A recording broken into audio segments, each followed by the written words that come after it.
Olá, mais um Memória Manchete. Dessa vez, nós vamos começar de uma forma diferente. Roda a vinheta.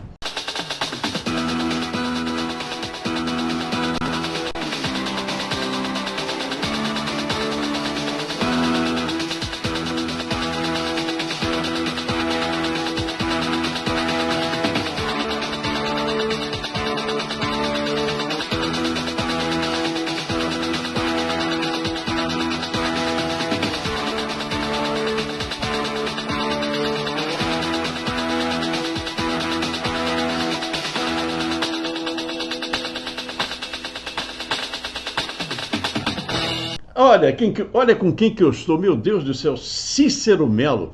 Pô, quanto tempo a gente não se vê, hein, Cícero? Você tá bem? Tá tudo bem? Tudo bem, Santoro. Um grande abraço, muito obrigado aí pelo convite, para a gente participar desse Memória Manchete. A gente que se encontrou pela última vez já faz muito tempo, que foi na inauguração de um restaurante na Isso. Praça 15, e estávamos lá, eu, você, Maurício Menezes, Sérgio Ricardo. Mal acompanhado, a gente estava mal acompanhado, né? Era o Ronaldo Albamar, Maurício Menezes, Sérgio Ricardo, Zé Carlos Tedesco também estava lá também. Exato. Muito, e essa vinheta aí que você colocou é emblemática. Essa daí que maravilha, né? Isso fez muito sucesso, essa máquina de escrever na redação. Isso. Entrando o Roberto Maia, que Isso. era um apresentador maravilhoso, o documento especial marcou demais, né? É porque as Fez pessoas história. não têm noção, as pessoas não têm noção que você, um repórter esportivo conhecidíssimo da ESPN, trabalhou na Manchete e foi do documento especial. Imagine, no documento especial. Mas eu vou começar perguntando a você o seguinte: como é que você foi parar em rádio e televisão? Você fez curso de comunicação, fez faculdade de comunicação? Nada. Totalmente por acaso, destino, Ah. coisas da nossa vida que muda totalmente. Eu fiz engenharia civil, formei em engenharia operacional civil pela Santa Úrsula. Olha. E depois fiz administração de empresa também na Santa Úrsula. Meu pai tinha uma construtora e eu ia seguir o caminho de engenheiro. Sim. Acontece que eu sou muito amigo do Alexandre Sherman, filho do saudoso Maurício Sherman. Maurício Sherman. Foi um grande Alexandre diretor Sherman, na é meu amigo, eu Manchete, conheço. na TV Globo. Isso. E eu sou muito amigo do Alexandre. E a gente ia tudo quanto é jogo de futebol no Maracanã. Ele tinha aquelas cadeiras azuis. Isso. E o Maurício Sherman era diretor da Rádio Roquete Pinto também, nessa época. E o que aconteceu? O Alexandre Sherman, filho dele, meu amigo, era narrador esportivo, mas por brincadeira, por hobby, que não precisava disso para nada. E ele usava a Rádio Roquete Pinto, que não tinha audiência nenhuma, zero, quase que zero, para mandar abraço, beijos para as namoradas.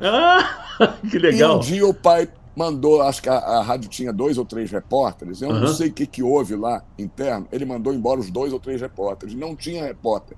E tinha um jogo, que eu lembro bem, Copa dos Campeões, América, eu não me lembro se era América e Guarani de Campinas ou América e Grêmio, ia ter no sábado.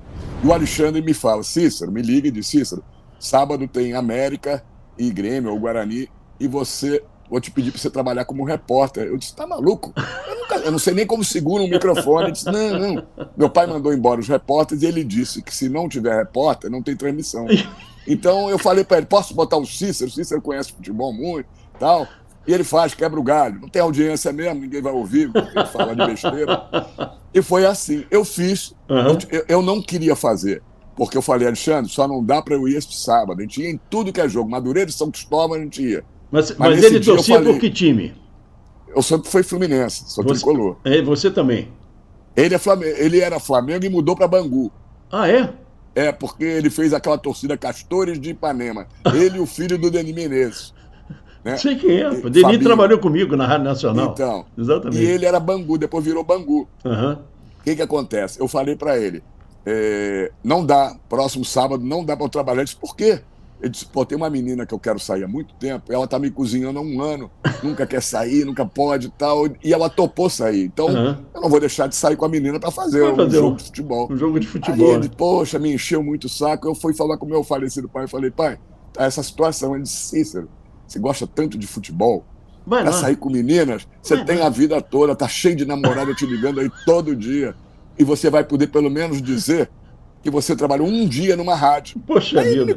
Aí ele me convenceu. E a menina, eu expliquei isso para ela, ela disse, olha, eu vou fazer o seguinte, eu acho que você está querendo me dar o troco, porque eu tô te cozinhando há 1 ano. Eu vou fazer o seguinte, se você me diz qual é o prefixo da rádio, eu vou ouvir. Se você estiver trabalhando, eu saio contigo no outro sábado. Mas se você for mentir a tua cascata, nem precisa me ligar mais. Aí fui. Fiz o primeiro jogo. Lá, o que deu para fazer foi na cabine. Eu era repórter, não tinha equipamento para fazer no campo, atrás do gol, como ponta ali. Não tinha cabo, não tinha nada. Então, você fingia que estava no campo, mas na cabine. Na cabine. Você fingia que estava no campo. Fiz a primeira vez. Isso foi no sábado. Quando foi na segunda-feira, o Alexandre disse, meu pai pediu se você pode fazer o próximo jogo, quarta-feira. Que ele ainda não contratou os repórteres. Aí eu disse, tá bom. Fui, fiz, gostei. Quando foi na quinta-feira, depois do segundo jogo, ele falou, meu pai pediu para você passar na Roquete Pinto, que ele quer conversar contigo. Eu falei assim, por que o Maurício Sherman quer falar comigo? Eu tinha um medo. O Maurício Sherman era um cara tão respeitado, era um cara tão poderoso, e ele era muito gozador. Não sei se você conheceu o Maurício Sherman. Ele era muito brincadeira. Ele trabalhou com a gente. A gente trabalhou junto na Manchete. Então, e eu fiquei com medo. Eu toda vez que encontrava com o Maurício lá na casa dele, quando eu ia lá encontrar com o Alexandre, eu tinha vergonha, tinha medo de falar qualquer besteira e ele me gozar, me sacanear. Eu falei, o que ele quer falar comigo? Mas fui lá. Aí ele vira, entrei na sala dele, ele fala, Cícero, eu sei que você está fazendo engenharia, vai se formar, teu pai tem construtora, você vai seguir. Agora eu vou te falar uma coisa. Você sabe que eu sou um descobridor de talentos. Aí começou a enumerar. Descobri a Xuxa, descobri a Angélica, foi falando tudo que ele descobriu. É verdade. E descobri esse pessoal todo quando eles eram desconhecidos. Sim. Então eu vou te falar uma coisa. Eu ouvi as duas transmissões. Você não sabe nada, tem que aprender muito, mas você tem uma coisa, talento. Além da voz, você tem uma voz para rádio, uma ótima voz para rádio, você tem talento.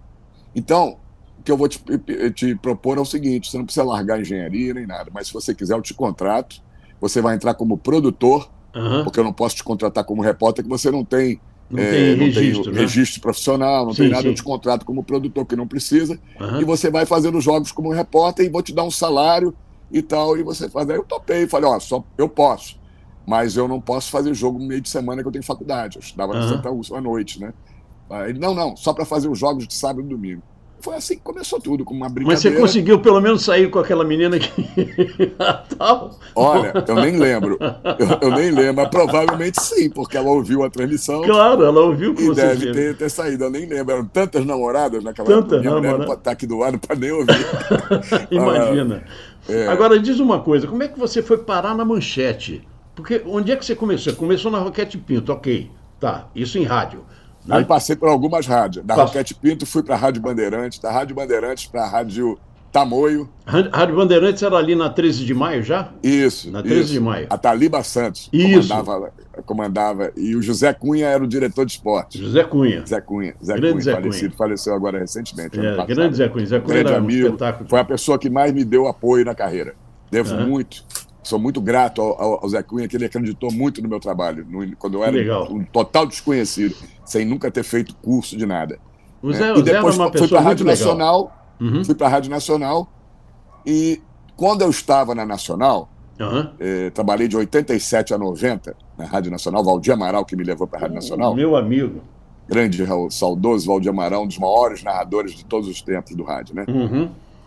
Eu sou muito amigo do Cláudio Roineff, que é irmão do falecido Nelson Roineff, diretor do Documento Especial. Cláudio é médico. Cláudio é presidente da Sociedade de Pediatria do Rio de Janeiro. Médico pediatra. Ele é a esposa dele, a Sheila. Exatamente. E aí ele me vira um dia e o Cláudio falou, olha só, meu irmão está precisando lá no Documento Especial, que eu já vi, o programa achava espetacular, era totalmente diferenciado de tudo que tinha na TV, marcou a época. Ele falou, meu irmão está precisando de um repórter que seja repórter esportivo para fazer um programa esportivo, porque era no ano da Copa do Mundo de 90, na Itália, e ele disse, um dos programas que ele quer fazer é sobre futebol, e ele precisa de um repórter que conheça o jogador de futebol, técnico, tenha penetração no meio, que os repórteres que ele tem lá são todos repórteres de geral repórteres de polícia, repórteres investigativo. Investigativo. É furtivo, né? Porque eles filmavam muito. Aí eu fui lá conversar.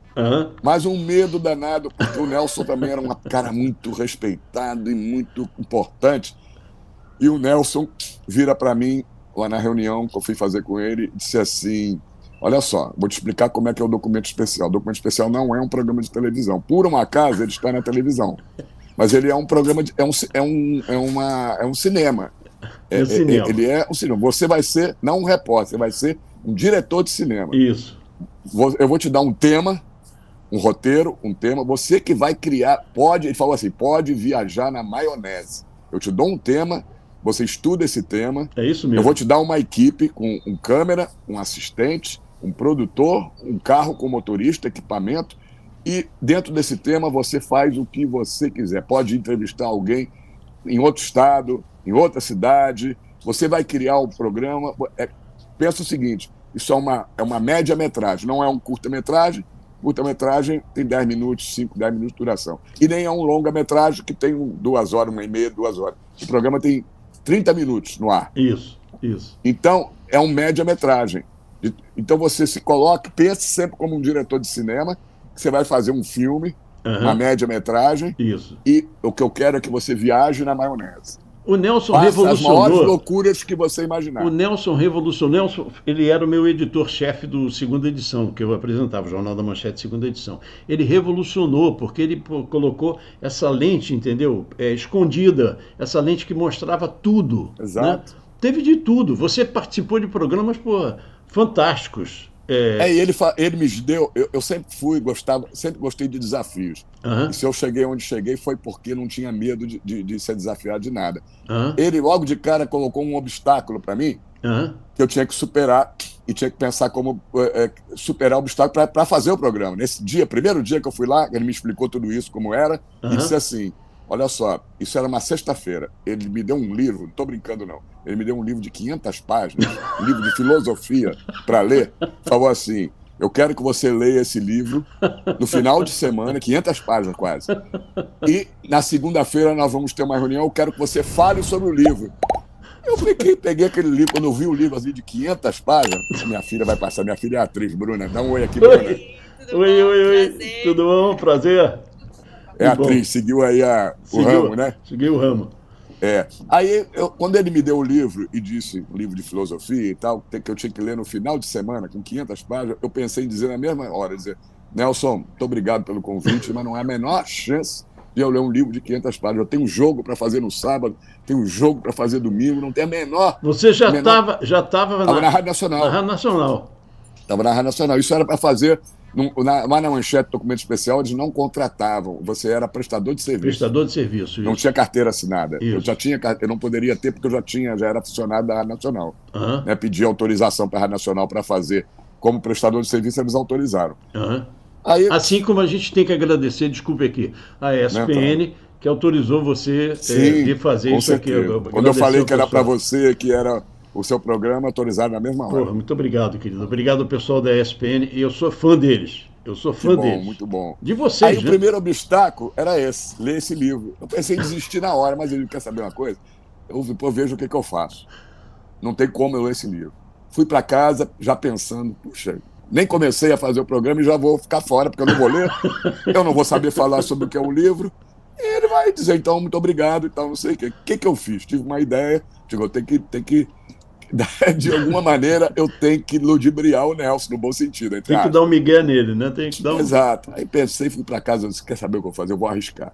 Eu vou ler as primeiras 30 páginas, vou ler 30 páginas no meio e 30 páginas no final, para ter uma noção do que se trata o livro. Então, das 500, eu não li nem 100 páginas. Tive uma noção do que era o início, um pouquinho ali do meio, deu para entender, era um livro difícil de ler, filosofia. Filosofia, então, imagina. Era. Aí pronto, fui para a reunião segunda-feira, levei o livro, na hora marcada cheguei lá e ele perguntou, e aí, leu o livro? Me fala sobre o livro. Eu digo, li sim. Ele disse, leu o livro inteiro? Li, pô. Eu li, passei o final de semana todo, quando eu não estava trabalhando, lendo. Ele disse, então me fala aí sobre o livro. Aí eu falei, não, o livro começa dessa forma, tal. Depois, aí falei do meio do livro, e encerra de uma forma que eu achei até interessante, tal, assim. Ele ficou me olhando desconfiado, disse, esse cara não leu esse livro, ele tá me sacaneando. Mas ele é esperto, ele deve pensar, ele é malandro.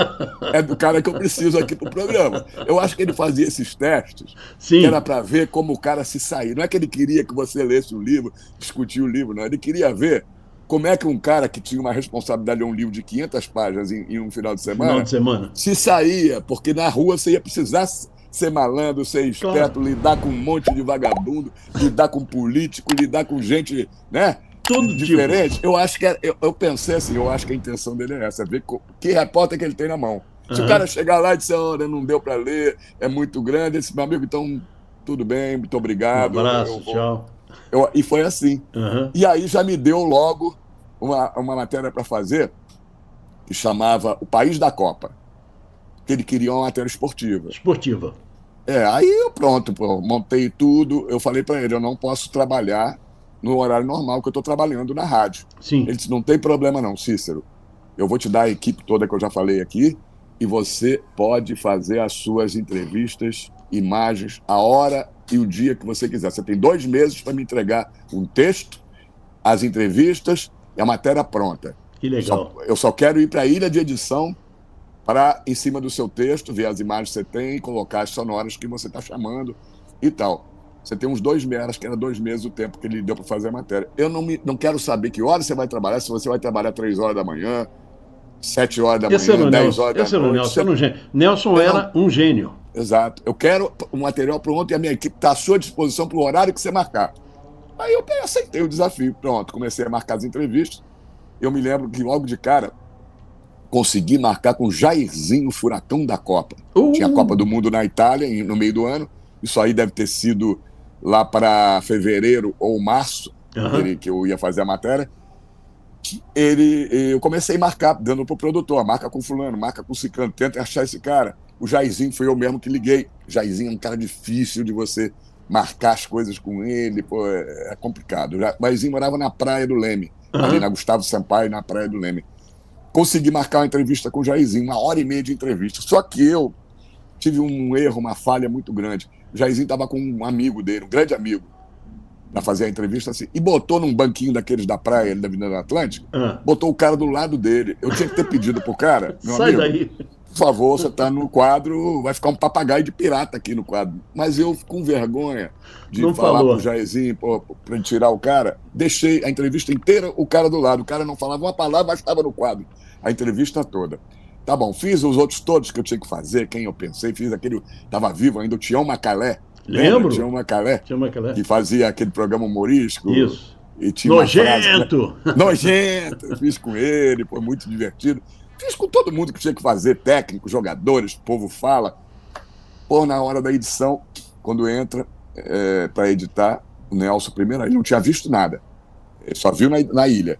Quando ele viu assim, o Jairzinho começando a entrevista com o cara do lado, ele disse, vem cá, para tudo. Vem cá, esse cara tá do lado da entrevista inteira? Tá. Ele, que merda. Desculpa, pode falar? Não, pode falar, aqui pode falar. Ele falou, que merda, que porra é essa que você fez? O cara, papagaio de pirata. Ele continuou ouvindo a entrevista, essa entrevista tá maravilhosa. Você arrancou do Jairzinho coisas que eu nunca vi ele falar, mas tem esse idiota aqui do lado, estragando a tua matéria. Aí o Nelson levantou e falou assim, olha só, para tudo. Marca lá com o Jairzinho e faz com ele de novo. Aí eu digo, Nelson, não tem a menor condição de fazer com o Jairzinho. A gente é um cara difícil, você conseguir marcar. Se eu disser pra ele que vou ter que fazer, o que eu vou inventar? Vou dizer que deu problema na fita? Não era fita, naquele tempo era fita. Era, né? Desculpa que a gente deu problema dava. Na fita, a fita estava amassada, pô, não vai colar. Aí ele disse, então faz o seguinte, tudo bem, eu vou colocar, mas todo o material maravilhoso que você tem, eu vou tirar 2 frases dele e vou botar 2 frases, não vai cansar com o cara do lado, mas não dá para usar o que eu poderia usar. Já começou assim minha participação, então, já levando um esporro do Nelson, que eu nunca tinha visto que o Nelson era irmão do Cláudio. Eu só encontrava ele em festa, me abraçava, dizia que era meu fã, encontrava nos jogos do Flamengo no Maracanã. Quando eu vi dentro da ilha, que aí era o patrão com o repórter, né, o empregado, pô, levei um esporro na frente de todo mundo, que eu digo, porra, que coisa. Não tem jeito. Mas o Nelson tinha essa coisa... Mas o erro foi meu. Mas ele dava liberdade. Ele dava liberdade para as pessoas fazerem. Ele dizia, quem narrava os gols da semana, porque quarta e quinta-feira tinha jogo no Campeonato Brasileiro, né? E as praças mandavam, né? Antigamente era via Embratel, imagina, hoje é tudo direto, né? Você fala direto, você aqui no Rio fala direto para a ESPN lá em São Paulo, direto. O mundo todo, com uma live Uzinha que a gente chama, que é aquela pequenininha. Uma maletinha pequenininha, isso. Você fala de qualquer lugar do mundo, entra ao vivo em qualquer lugar. E eu fazia a narração dos gols. E os caras sabiam, eles botavam assim, Santoro, ó, foi 3-0 o jogo, gol de fulano, ciclano, beltrano. E eu inventava, porque as matérias às vezes vinham meio brutas. Eu estou contando isso porque faz parte da tua... Então eu tinha que inventar, eu inventava em cima da história, entendeu? E eu também fazia uma homenagem ao Raul Longras. Lembra do Raul Longras? Lembro. Então, quando o cara chutava a bola, falava pimba! O Nelson adorava, porque era um negócio muito legal, porque não estava aparecendo, aparecia era o jogo. Eu estava em off, né? Narrando em off. Mas ele dava essa liberdade para as coisas. Agora, você fica lá, faz o país do futebol, fez um que a gente até vai mostrar um pedacinho, até mostrar. Vou mostrar agora aquele pedacinho daquele artes marciais que você fez. Vale tudo. Na época eles chamaram de Vale Tudo, agora é artes marciais. Mudou para artes marciais. Vou botar um pedacinho aqui, aguenta aí. Vamos botar um pedaço. Então, se ferrar, que vai ter outras lutas. Vamos ter outra luta na rua ou em casa, em qualquer lugar. A gente vai lutar de novo, vai lutar 10 vezes. Agora, como adversário para sempre deles. Agora eu espero que o Hugo ele fale bastante o que ele tiver para falar, porque depois eu quero ver como ele vai falar sem dente na boca. Eu estou para lutar a hora que quiser. Pela terceira vez estou para lutar com o seu Marcelo Benig. O seu Marcelo Benig, a terceira vez que está fugindo. Eu acho que o Marcelo Benig seria bom para ele trabalhar na televisão, ele trabalhar na televisão, que o negócio dele aparecer e chegar na hora H do couro comer, ele sempre foge. Para meia hora para subir no ringue, para voltar, é uma palhaçada. Segue a palhaçada? Então os caras vão parar, em vez de luta livre, é sempre livre. Não é sempre livre, mods, é o que os caras têm que usar. Não é luta livre, luta sempre livre. Eu sei que eu vou quebrar a cara dele, né? Vou quebrar a cara dele e vai ser a luta, é uma carne de galinha, de pescoço de galinha mesmo. Vou pegar e vou massacrar. Hugo, beijinho, meu amor. Cuidado, tá? Cuidado que agora você vai sentir que é um homem, malandro. Aí, tá vendo? Você não aparecia, porque o repórter no documento especial não aparecia. Não. Mas a matéria era dele. A matéria era dele, era tudo era do repórter, mas a única coisa que não acontecia era o repórter, aparecia a cara do repórter. Isso. Quando muito, você aparecia às vezes fazendo uma pergunta. Era o máximo que o repórter aparecia. Uma pergunta. Porque o Nelson disse assim, toda vez que você fizer uma pergunta, por exemplo, Santoro, por que você torce pro Flamengo? Vamos dizer um exemplo. Pelo amor de Deus. Por que eu torço pro Vasco? Você é vascaíno. Então, eu perguntava assim para você, na matéria, você era um entrevistado. Santoro, por que você é torcedor do Vasco?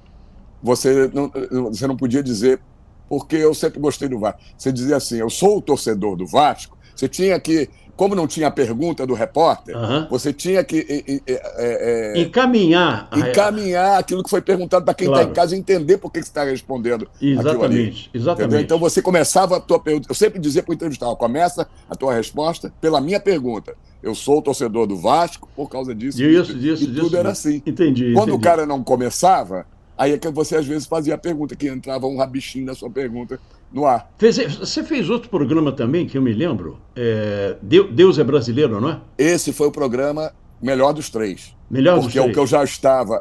Já estava acostumado. Já conhecia a linguagem do programa, que foi nos 2 primeiros programas, que eram programas esportivos, que era a minha área, só que o Vale Tudo não tinha nada a ver com futebol. Era sobre lutas marciais, mas na verdade o apelo dele é porque na época tinha uma rivalidade muito grande do jiu-jitsu com a luta livre. Os caras se matavam. Era uma rivalidade tão grande. Travou, mas não tem problema. Travou, mas não tem problema. Volta de novo. Era na rua, os caras se encontravam e já saíam na porrada para ver quem era melhor. Eram inimigos mortais. Então... Tá travando, Cícero. Tá travando, mas tá travando. Deu uma travada. De morte, diziam que deu uma travada aí, mas continua explicando. Explicando, vai. Então, já tinha essa rivalidade. Foi aí por que começou essa matéria do Vale Tudo. Mas ela foi mais abrangente. Eu ouvi o Éder Joffre em São Paulo, acompanhei a vida do Maguila, que era o grande lutador brasileiro na época, durante 2, 3 dias. Eu fiquei impressionado que eu fui acompanhar a vida do Maguila lá no rancho que ele tinha, ele treinava. O café da manhã do Maguila, ele comia 24 ovos. 24 ovos no café da manhã. Um negócio assim de 2 dúzias de ovos. Eu fiquei aquilo, não é possível. Na época ainda se dizia, hoje não tem mais isso, que colesterol, o ovo fazia muito mal para colesterol. Eu dizia, como é que esse cara come 24 ovos numa refeição? É uma coisa de louco, né? Então, e fiz as meninas no gel, que era uma outra coqueluche que tinha na época, era luta de mulheres no gel. Mulheres no gel, com maiozinho desse tamanho assim, pequenininho.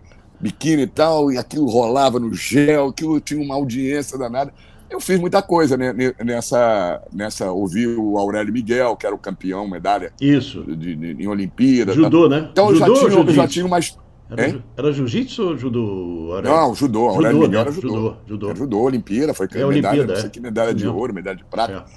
Bom, eu fiz essas duas matérias iniciais da minha área esportiva, aí o Nelson veio com um desafio, passou, porque a gente fazia uma matéria durante 2, 3 meses, depois ele deixava uns 2, 3 meses sem chamar você, porque tinha os outros repórteres que iam entrando, tinha uma meia dúzia de repórteres. Então, eu fazia uma, o outro já vinha na sequência, enquanto a minha está exibindo, o outro já está fazendo.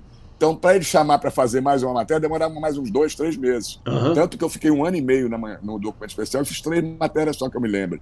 Por quê? O tempo que eu demorava para fazer 2, 3 meses e mais o tempo que ele demorava para chamar 2, 3 meses. Então, somando tudo, deu 1 ano e meio, mas só 3 matérias. Mas mais a matéria você que mais achou marcou, essa daí, Deus é Brasileiro, por quê? Não achei. Oi? Por que você acha que essa, Deus é Brasileiro, foi a que mais te marcou?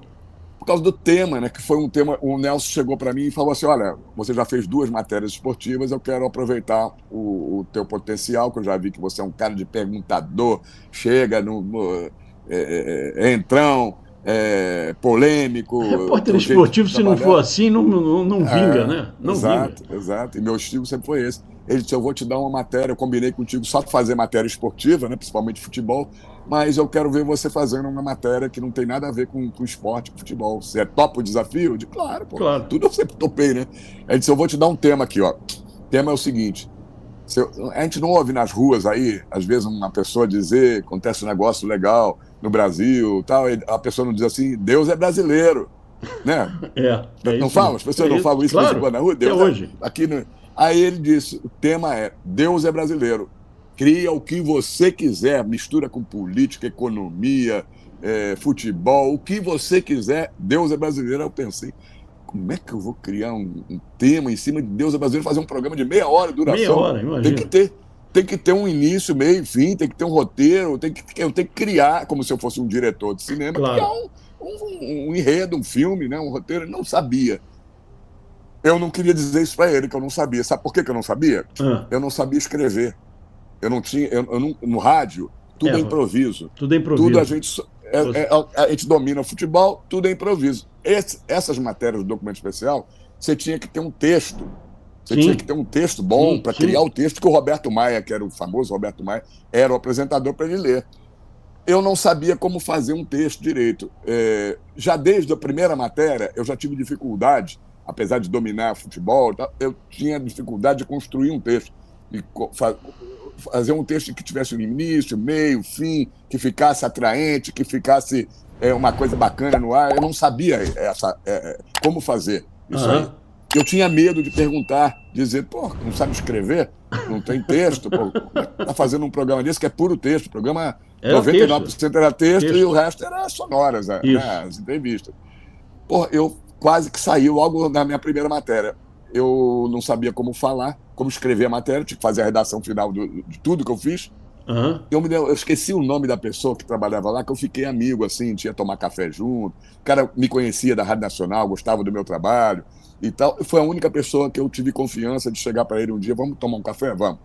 Isso logo na primeira. Estou falando do documento, porque o documento foi mais forte, esse negócio do texto. Sim. E cheguei para ele e falei: meu amigo, eu vou me abrir com você. Ou você vai me entregar para o Nelson, eu vou ser demitido, né? Ou você vai me ajudar.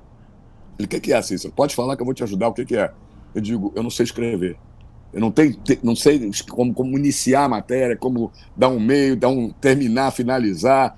Eu não tenho a menor prática de escrever. Tudo meu é de improviso. Que legal. Não é que não sabe escrever, quem está em casa vai entender, não é que não sabe escrever gramaticalmente. Claro. Eu não tinha ideia de como escrever um texto de um programa, de cinema, na televisão. Aí ele disse: não, vou te ajudar. Faz o seguinte, eu não vou nem contar para o Nelson isso. Vamos escrever junto o texto, para todos os efeitos, foi você que fez. Você me diz assim: o que você tem de mais legal, me conta, me relata tudo que você fez. Me mostra 1 ou 2 entrevistas que você considera as melhores, para eu ver que tipo de sonoras que você tem.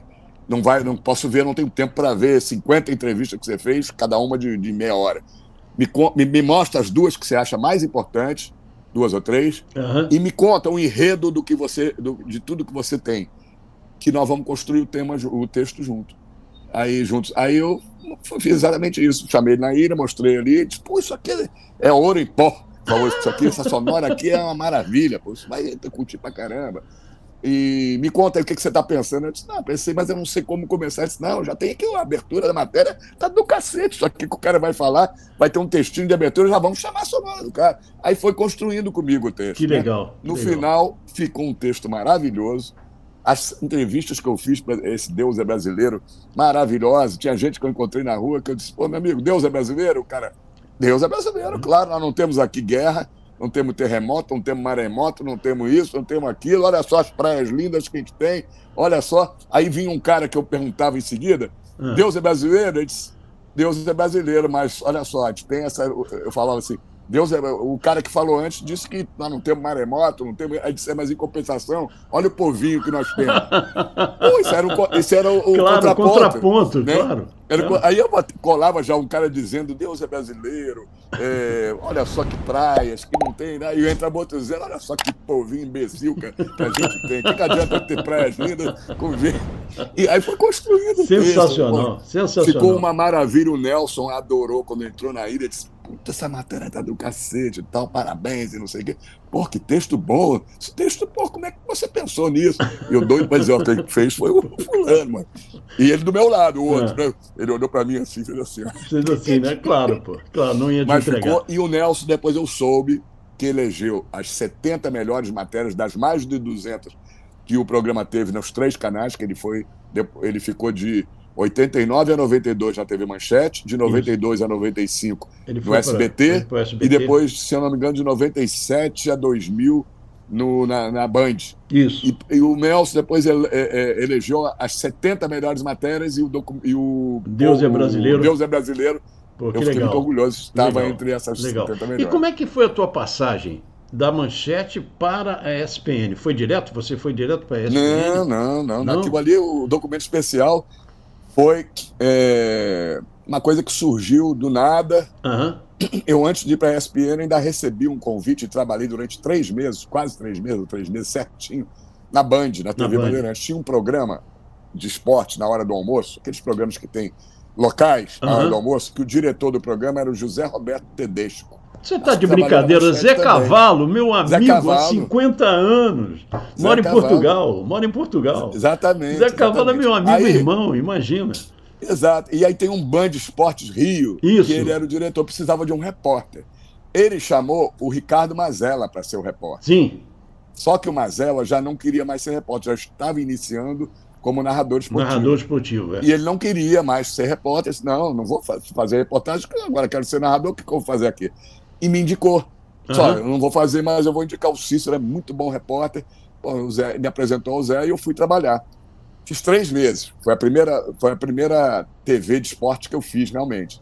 Foi na Band. Só que quando acabou os 3 meses, no dia que acabou os 3 meses de experiência, a partir dali eu já seria definitivo, contratado com carteira assinada, eu briguei com o Zé Roberto Tedesco e pedi demissão. Exato, eu fiquei sem falar com ele há anos, quando ele foi morar em Portugal.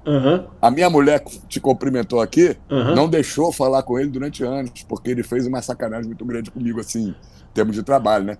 Porque, olha só que coisa, eu estava trabalhando na Band e estava num processo na Band de pagamentos atrasados. Eita, só. Todo mundo recebia, não recebia, atrasava 90 dias. Começou uma greve branca. Eu me lembro dessa greve. O pessoal saía para a rua para trabalhar, mas não fazia nada, porque dizia que deu problema no equipamento, que não sei o que, voltava para a TV para pegar a luz, depois voltava para trocar bateria, era uma coisa. E eu estava começando com tesão de aparecer, né? No ar. Aí você... Pô, a gente ia para o Fluminense fazer uma entrevista, estou ali entrevistando Eduzinho, nunca esqueça. Eduzinho foi jogador do América, irmão do Zico. Eduzinho. Aliás, as melhores histórias de futebol que eu conheço, quem conta é Eduzinho. Eduzinho sabe tudo, né? Então, isso é um grande papo, grande amigo, adoro Eduzinho. Então, numa dessas, quando começou esse negócio de greve, temos uma entrevista para fazer nas Laranjeiras. A Band era ali, ainda continua até hoje, ali na Álvaro Ramos, em Botafogo. Isso. Fomos ali, era pertinho, fomos ali no Fluminense. Estou entrevistando o Eduzinho, depois do treino. Aí o assistente diz, para. Deu um problema aqui na luz e não estamos com o refletor aqui reserva, temos que buscar lá na emissora. Eu digo, pô, mas não tem jeito. Falei pro câmera, não dá para fazer com essa luz? Não dá, não. Aí eu, Edu, então infelizmente não vamos poder fazer, voltamos na emissora. Aí pega. Aí fomos depois num outro clube. Chegar lá para fazer a entrevista que estava marcada com alguém, quando está no meio da entrevista, deu problema na bateria. Temos que voltar na emissora. Vocês não estão com bateria reserva? Não, pô, foi na correria, não. Então começavam a boicotar tudo que é matéria. Aquilo foi me irritando de tal maneira que depois de 1, 2, 3 dias, eu contei para o Tedesco. O Tedesco mudou a equipe. A primeira vez que eu contei, tirou essa equipe e botou outra. Mas era geral, todo mundo fazia isso. Todo mundo estava fazendo isso. Depois que trocou a terceira equipe, eu virei pro Tedesco, olha só, os caras estão de sacanagem, pô. Aí ele disse, você é um cara problemático, viu, pra mim? Você é um cara problemático, você briga com todo mundo. Eu digo, eu não brigo com todo mundo, eu quero fazer meu trabalho, os caras não deixam de fazer o trabalho. Aí ele disse, você é um cara problemático, porra, cria confusão com todo mundo, já troquei 3 equipes, você não se acerta com ninguém. Tá difícil. Falei, tá difícil, pô. Aí ele, tá bom, você vai fazer à tarde a matéria lá não sei aonde, Botafogo. Eu já tava... Pode falar palavrão? Pode, aqui pode. Eu já estava puto com essa situação, não falei nada para ele. Subi lá no RH no dia que eu estava completando, um dia depois que eu já tinha completado 90 dias. Experiência, eu já era efetivo, dali a carreira ia seguir. Mas eu não aguentei aquilo ali, cheguei no RH, fiz uma carta de demissão, entreguei, não falei nada pro Tedesco. Entreguei a carta de demissão, já não era mais funcionário. Entreguei a carta de demissão. Sim. Aí eu voltei para a redação para pegar minhas coisas, aí ele, Cícero, porra, a equipe tá te esperando aqui, tá atrasado já. Bora lá pro Botafogo. Eu digo, não vou não. Ele disse, como é que é? Eu digo, não vou. Aí ele disse, você está se recusando a fazer matéria? Eu digo, não só estou me recusando. Daquele tamanho que é, né? Não vou fazer matéria nenhuma. Ele disse, então eu vou te demitir. Eu digo, não precisa se dar o trabalho de me demitir, não, porque eu já me demiti. Entreguei para ele a carta de demissão. Ele tá maluco, cara. Você é um cara que tem um potencial grande pra caramba. Eu te falei de brincadeira que ia te demitir, só para te dar você tem um futuro muito grande. Você vai ser um dos maiores repórteres da TV. Você vai se demitir. Eu digo, cara, não quero mais trabalhar contigo. Você tá me chamando de que eu brigo com todo mundo, que isso, que aquilo. E você tá... Aí depois eu achei, não sei se era verdade, não, que ele também estava no bolo aí de boicote também. Entendeu? Uhum. E aí, pronto, saí, não aceitei. Ele tentou me demover de tudo quanto é maneira. E eu não aceitei, fui embora. E a minha mulher ficou danada. E acabou achando que ele que era o culpado de eu não trabalhar em televisão. Voltei pro rádio só, né? Uhum. E não queria que eu falasse mais com ele. Um dia a gente encontrou ele numa festa, que era uma festa do Vasco. Não me lembro onde que era, acho que era no aqui, Jockey. Ó. Nós fundamos o jornal Quincas. Eu e Zé Tedesco, eu e Zé Cavalo fundamos o Zé Tedesco era uma ótima pessoa para tomar um chopp, bater papo, jogar conversa fora. A gente ia comer feijoada lá no Maracanã, da Nova Iguaçu, Caxias, tinha um restaurante chamado Maracanã. Uhum. E a gente ia comer feijoada lá, mas ele como chefe era complicado. A coisa que eu mais gostei de trabalhar com ele é porque foi o único lugar que eu tive meu nome. Melo é nome artístico. Uhum. Né? Eu não tenho Melo no nome. Ah, não? Melo é nome artístico. E ele disse, pô, teu nome é tão diferente, meu nome é Knoplor. Escreve Knoplok, é descendência polonesa. E ele foi o único que deixou o nome, porque ele disse, não vai usar Melo, não. Aqui na TV você vai usar o teu nome, porque tem o GC, a gente não precisa ficar falando toda hora o sobrenome que aparece em GC, né? GC, então, para as pessoas que estão vendo, é o gerador de caracteres que aparece o nome da pessoa. O nome do repórter, né? E aonde ele está, Rio de Janeiro, São Paulo. Aí ele inventou o Melo. Não, o Melo eu já trazia do rádio. Já vinha do rádio. Quando eu comecei na Rádio Roquete Pinto, saudou, não sei se está vivo, a gente espera que esteja, Hélio Augusto, comentarista justo, me botou o nome de Melo e ficou o nome de Melo o resto da vida. Só que aconteceu uma coisa engraçada. Eu tinha o Melo, Cícero Melo no rádio. E na TV era Cícero Knoplor. E às vezes eu encontrava com gente na rua que dizia, olha só, eu te vejo na Bandeirantes, você é Cícero Knoplor, ninguém sabia falar o sobrenome. E tem um cara na rádio nacional com o teu nome e a tua voz, pô. Ele é parente seu. Eu digo, não, sou eu mesmo. Sou eu mesmo. Eu sou no rádio Cícero Melo e na TV Cícero Knoplor. Foi a partir daí que eu falei, não dá mais. Não dá para fazer. Ninguém vai saber quem sou eu. Eu vou adotar o Cícero Melo e vai ser Melo pro resto da vida, onde eu for. Se um dia for em TV, eu vou querer Melo. Claro. Mas aí o Tedesco foi isso. Aí depois que a gente ficou brigado muito tempo nessa festa do Vasco, a gente ia cruzar, eu vi ele assim, pegando um salgadinho lá com a esposa dele, e falei, o Tedesco lá, e minha mulher, se você falar com ele, eu acabo o casamento. A mulher que você falou aqui, ela falou, se você for falar com ele, eu acabo com o casamento agora. Ela tava danada com ele, né? Aí eu não fui falar com ele, só fui reencontrá-lo, e a gente voltou a falar, ele estava em Portugal já em Portugal. E eu fui pela Rádio Globo de São Paulo fazer Copa América no Equador. E aí, no Equador, ele foi fazer essa Copa América lá pela rádio dele, ou TV, não sei, que ele trabalhava em Portugal. Ali tinha TV, uma TV do governo. Do nacional, né? Do governo, né? Aí encontramos lá e só tava eu e ele veio, pô, deixa eu te dar um abraço, cara. Zé é um doce de Voltamos pessoa. a falar, depois nunca mais o reencontrei. Mas o Zé grandão daquele jeito, dizendo pra você, sempre. Tu se demitiu, porra! Muito engraçado. Muito legal. E como é que você vai... Espero que ele esteja bem. Não, ele está bem, graças a Deus. A gente se fala de vez em quando pelo telefone, vou avisar. Manda um abraço para ele quando você fala com ele. Claro, com o maior prazer, com o maior prazer. Eu quero saber isso, como é que você foi para a ESPN? Porque a ESPN não tinha repórter aqui no Rio. Ou se tinha, eu não me lembro de ter. Não tinha. Não tinha. Um belo dia, eu sempre fui muito ligado a basquete. Adoro basquete, adoro o NBA, meu grande hobby é a NBA. E eu fui diretor de basquete do Fluminense. Fui diretor de basquete do Fluminense. Foi uma das grandes alegrias que eu tive e quase me causou um problema depois na ESPN. Quase fui demitido por causa disso. Mas, como eu gostava muito de basquete, nós tínhamos um comentarista de basquete na ESPN, antes de eu entrar, chamava... Tá aí, até hoje, agora tá não sei onde ele tá. Já rodou aí por várias TVs. Ele era do Sport, depois foi pro Sport TV, quando saiu da ESPN. Depois foi pra Fox. O Fábio Sormani. Fábio Sormani era comentarista, além de trabalhar em futebol, cientista doente, mas ele era comentarista de basquete da ESPN. Naquele tempo, os comentaristas não podiam ser como hoje, ex-jogadores, ex-técnicos, como eles têm no futebol. Tinha que ser jornalista, profissional do ramo. Não podia botar jogador, ex-jogador, técnico, ex-técnico. E ele ia começar as finais do Campeonato Carioca de Basquete, que a TV transmitia, tinha os direitos, a ESPN. E ele, faltando semifinais e finais, acertou com o Sport TV. Só que ao invés de ele esperar para acabar o campeonato e sair em dezembro... Ele saiu no meio. Não sei porquê, o Sport TV acho que exigiu que ele começasse logo. E ele pediu demissão. E a TV se viu sem um comentarista de basquete, faltando 2 ou 3 dias para um jogo importante. Flamengo e Tijuca, não sei o que, lá no Grajaú. Eles não sabiam quem colocar, ainda mais no Rio, porque eles não tinham repórter. Não tinham repórter. Ninguém. O Sormani fazia comentário de lá. Lá mesmo. De lá de São Paulo.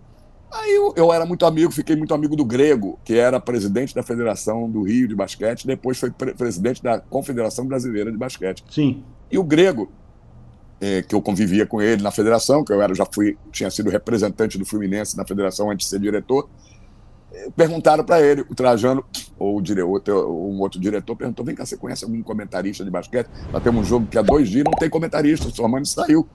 Ele disse, olha, comentarista, eu pensei no começo, não conheço nenhum, mas eu conheço um repórter que conhece tudo de basquete, é muito bom. Ele disse, quem é?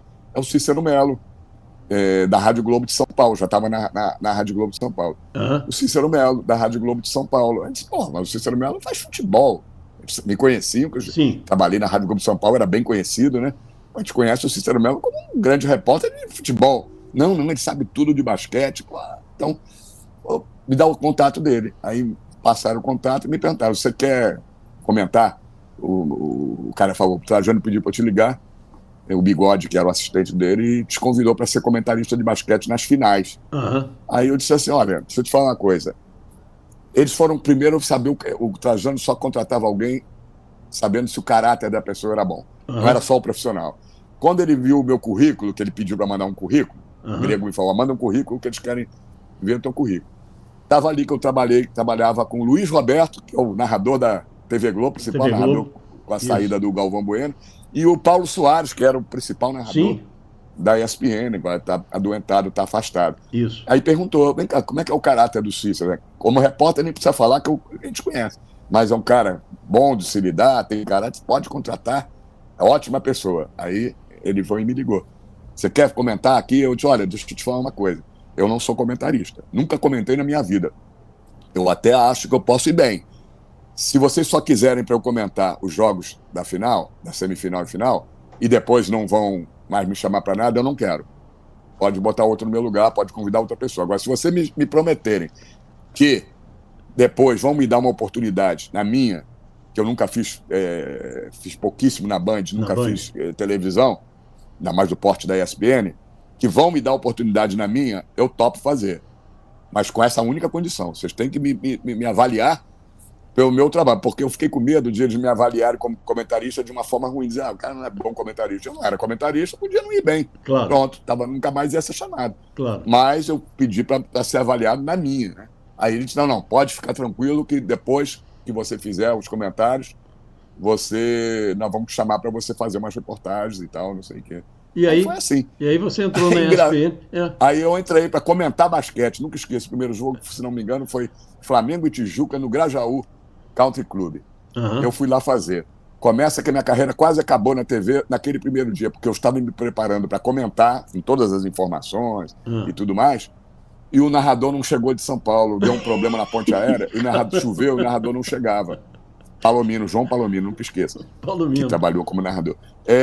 E aí o produtor disse assim, Cícero, se prepara, você vai ter que narrar. Não vai chegar a tempo, você não vai ser mais comentarista hoje. Você vai estrear narrando. Eu digo, o quê? Você é um maluco. Eu nunca narrei, não sei narrar. Comentarista, eu posso quebrar um galho. Mas como narrador, não há a menor chance de eu fazer. Eu disse, meu amigo, não tem não. Só tem você. A transmissão tem que ir pro ar. Como é que a transmissão vai sem um narrador? Nesse tempo não tinha stand-by, como hoje todas as TVs. Hoje tem um stand-by. Se cair a transmissão... Se caiu, o cara entra no estúdio, né? Nesse tempo não tinha. Era o cara que tinha que estar lá na quadra. Isso. Aí onde eu fui me meter? Como é que eu vou narrar? Eu falei, o que eu faço? Ele disse, meu amigo, diz o jogador que tá com a bola. Quando eu cair a bola na cesta, você grita a cesta. E vamos em frente. Tem aqui os comerciais para te chamar. Vou te dar aqui, você de tanto em tanto tempo, quando pedido de tempo do treinador, você chama aqui um comercial. E vamos assim, eu digo, Deus, eu suave igual um... Não acredita que eu fui salvo pelo gol. Faltando 3 minutos para começar o jogo, chega o João Palomino esbaforido, todo suado, conseguiu chegar no aeroporto, pegou um táxi, correu 3 minutos. Ele começou a narrar o jogo sem ter as escalações ali na mão, porque ele pegou, não sabia onde estava, eu passei, botei o papel, e eu dei graças a Deus, ele narrou, e eu comentei. Aí, primeiro comentário, o pessoal disse que foi muito bem também, eu conhecia todo mundo, e tal. Explicaram, eu falei, não sei comentar tática de basquete. Ele disse, não precisa se preocupar com tática, não. Toda vez que você fala de onde veio um jogador, aonde ele começou, é um comentário que não precisa ser técnico, é um comentário informativo. Eu digo, ótimo. Quando foi na segunda transmissão, eu tinha o cabelo até aqui assim, até no ombro, né? Trabalhava em rádio, o cabelo até o ombro. E nessa época o comentarista não aparecia no vídeo, só aparecia o áudio, só a voz. O áudio. Eu continuei com o meu cabelo. Quando ia ter um segundo jogo, que eu ia ser repórter, 2 dias depois, o Bigode, esse que trabalhava com o Trajano, Cícero, corta o seu cabelo. Eu digo, cortava, eu tinha aquele cabelo há anos, adorava cabelo grande, estava moda na época, né? Corta o seu cabelo. Eu digo, por que eu vou cortar o cabelo? A gente não aparece. Você não queria ser repórter? Você vai ser. Você vai para a quadra no segundo jogo. A Kitty Balieiro, que era uma repórter que tinha, já faleceu. A Kitty tem uma matéria urgente para fazer, não sei aonde, tem que viajar, não tem repórter para mandar para o Rio. Então você vai ser repórter e comentarista ao mesmo tempo. Você vai ficar na quadra entrevistando e o narrador vai te pedir um pitacozinho de vez em quando, o que você está achando do jogo e tal. E aí foi quando começou. Eu nem precisei esperar o outro ano para me darem a oportunidade como repórter. Não era o que você queria, você não queria uma oportunidade como repórter, você já vai ter logo hoje. E aí, quando eu fiz, pronto, arrebentei. Jogadores me conheciam pelo nome, entrevistei todo mundo, botei todo mundo no ar. Quando eu voltei, porque eu falei que eu tinha férias já programadas em janeiro, ia para os Estados Unidos, que minha irmã morava nos Estados Unidos. Aí me ligaram, o Trajano quer que você venha em São Paulo para te conhecer e te contratar. Eu digo, só não posso em janeiro que eu tenho férias, já tinha avisado você. Não, assim que você chegar, você avisa. Quando eu cheguei, já mandou uma passagem, me levou para São Paulo, já me mostrou tudo e já me contratou naquele dia. Que legal. Estou há 28 anos. Era isso que eu ia te perguntar. 28 anos na ESPN. 28 anos, desde 95. Entrei em 1º de novembro de 95 e agora, 1º de novembro desse ano, vou fazer 29 anos de ESPN. você é a cara da ESPN no Rio de Janeiro. A gente sabe disso. Qualquer coisa que tenha de futebol ou de outro esporte no Rio de Janeiro é você. Entendeu? E por isso que eu fiquei... existe em TV, você é muito mais experiente que eu, você sabe? Que isso? Que eu não sei como chama o nome, você vai poder dizer. Eles dizem que tem profissionais que cada TV tem que ter, que tem tanto tempo de TV e marca tanto, entra tantas vezes, que não precisa aparecer o logo da emissora. Está num restaurante, está em algum lugar, num bar. Quando aparece a cara do repórter, todo mundo sabe que está na ESPN, se for eu. Foi o Pedro Bial. Disseram assim, o Pedro Bial, quando entra, todo mundo sabe que está na Globo. Quando entra o William Bonner, não estou me comparando a eles, não, mas estou falando pelo tempo que as pessoas me veem no ar, já sabe, quando entra a minha cara, está na ESPN. Exatamente. Canal, né? Então, tem um nome que se dá para isso, que é a pessoa que é a marca, identificada com o canal. Identificada com uma marca. Eu fiquei muito a cara da Manchete. Eu era mais novo, né? Eu tinha cabelo preto, né? Era diferente, né? Boa pinta, hein? Era, né? E aí, tá bem demais. Aí, não, tô com saúde de cabeça ainda para pensar. Isso que é importante. Mas eu era a cara da Manchete, então me incomodava muito, porque eu entrava com a minha mulher em alguns restaurantes, em algum lugar, ficava todo mundo olhando. E aí um dia eu falei pro João Saldanha, que trabalhou comigo na Rádio Jornal do Brasil AM e trabalhou comigo na Manchete. Eu falei, João, você é mais conhecido do que, prostituta nova. Todo mundo te conhece, cara. Exatamente. Como é que tu faz para... Ele falou assim, quando você passar pelas pessoas, elas ficaram olhando, você faz assim, oi, oi, oi, oi, e ninguém vai te perturbar. E foi exatamente isso que eu fiz, entendeu? Porque eu fiquei muito com a cara da Manchete. Tanto é que hoje eu resgato essa coisa da Manchete, eu fiz questão de te entrevistar, porque as pessoas não imaginam, você não aparecia na Manchete.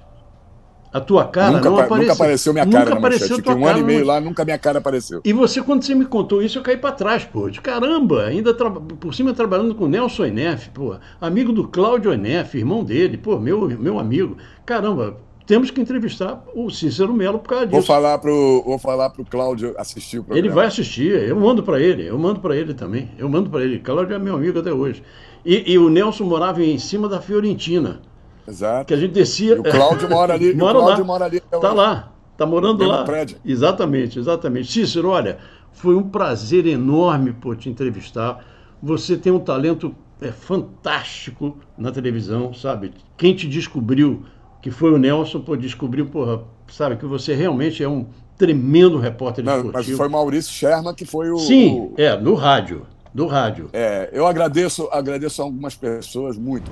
Eu acho que o ser humano, a maior qualidade do ser humano é gratidão. Eu sou muito grato às pessoas que me ajudaram nessa carreira. Então, o Maurício Sherman, seu Zé Cunha, Pedro Paradella e Nelson Oneff são as pessoas que me fizeram permanecer até hoje e acreditaram no meu potencial. Que legal. É isso, a gente tem que dar para receber, exatamente isso. Com certeza. Eu te agradeço demais o convite. Imagina, eu já tinha ficado, a gente se encontrou essa última vez, acho que nem foi a última, foi a única vez que a gente se encontrou, foi nesse jantar. Nesse almoço? Não, foi almoço. Foi almoço. E eu fiquei muito impressionado, a gente sentou e ficou, eu me lembro bem, não sei se você deve lembrar, nós ficamos o almoço inteiro conversando, e foi uma conversa que fluiu, eu falei assim, o Santoro é o cara que se eu conhecesse mais, seria amigo de exatamente. Sair para jantar, para almoçar, a gente fala a mesma língua, quando eu vejo a gente você tem uma empatia muito grande. Exatamente, quando eu vejo você na televisão, eu digo, caramba, Cícero continua bom, rapaz, o cara tá firme lá, porque a gente torce pelos amigos, né? E com certeza. O único problema é que nós fomos apresentados pelo Maurício Mendes, que é um maluco, e o Sérgio Ricardo, que é outro. Não é à toa que são humoristas. Os dois são humoristas. E o Maurício é irmão, eu adoro ele. Zé Tedesco também. Abraço também para o Maurício. Tanto Zé Carlos Tedesco quanto José Roberto Tedesco, né? Então, olha, foi muito legal. Obrigado por você ter aceito. Prazer, mais foi uma todo vez, meu. Mais uma vez você me fez, fiquei muito orgulhoso. Mais uma vez, muito feliz. Agradecer a ESPN por ter autorizado você a fazer essa entrevista. E eu vou me despedir como a gente despedia. E depois você passa para todo mundo, tá? Essa entrevista para todo mundo se inscrever no canal, que é isso que a gente precisa, porque nós não temos patrocínio. Com certeza. Então tem que ser, sabe, com inscrição. Passar para meus grupos de amigos todos que vão querer ver a entrevista. Exatamente. Eu vou me despedir como você é um entrevistador. Isso, como eu me despedia na Manchete, no Jornal da Manchete. Fique com a gente. Um abraço, amigo. Tudo de bom. Grande abraço, tudo de bom, muito sucesso. Obrigado. Mais sucesso. Obrigado.